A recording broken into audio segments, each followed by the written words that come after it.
Oh, yes. I was seeing if there were any chairs in the Bible. Yeah. Just thinking that I'm sitting on a chair right now. Yeah.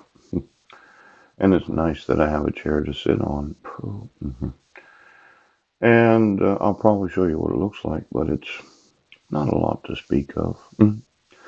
It was new at one point, but I thought I'd sit while doing my Bible reading this morning. Um, Now there's only two. The teacher did sit in a chair while the pupils sat on the ground, but all either sat on chairs on the ground. The ground, but all either sat on chairs on the ground. That's kind of an odd thing. I don't know what it really is about. Now I might have to use what's known as the seat, the SEAT. Um, the who's this talking? The pupils of the Rabban Simeon ben Gamaliel. I don't even know what word it's describing. There's a scapegoat, a scepter. That's what I was looking for. Yes. And then Sceva, the Jews residing in Ephesus. Saint Paul's second visit to the town of Sceva.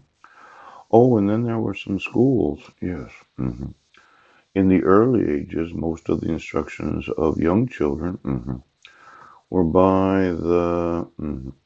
Oh, I can't read it really that good. Yes. By the. Hang on here.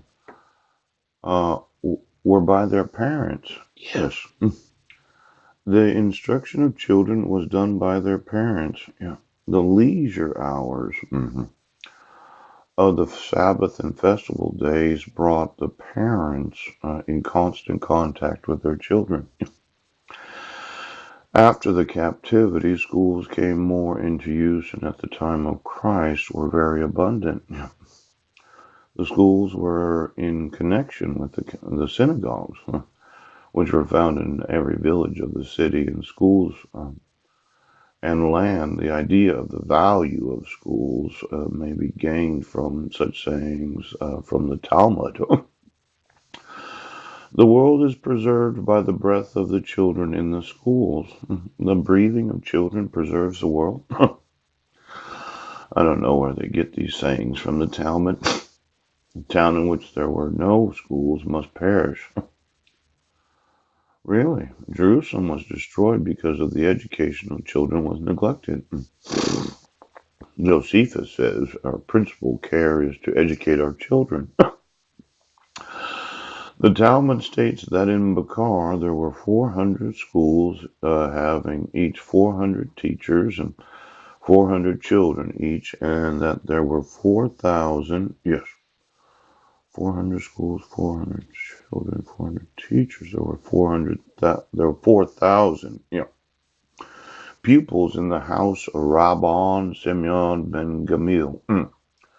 Maimonides thus describes a school. The teacher sat at the head, and the pupils surrounded him as the crown, the head, so that everyone could see the teacher and hear his words. The teacher did sit in a chair while the pupils sat on the ground, but all either sat on chairs or on the ground.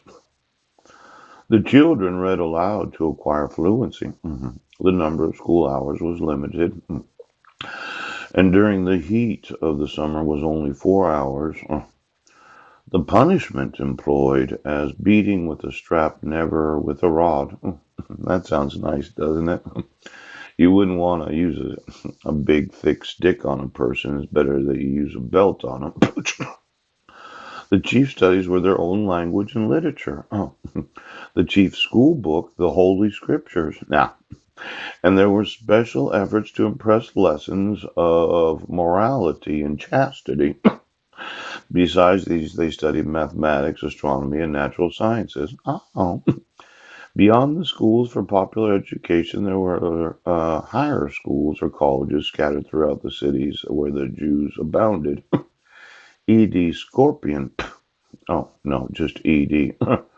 They have what's known as a scorpion in the Bible too. Now, I'm sitting on a chair. Yes.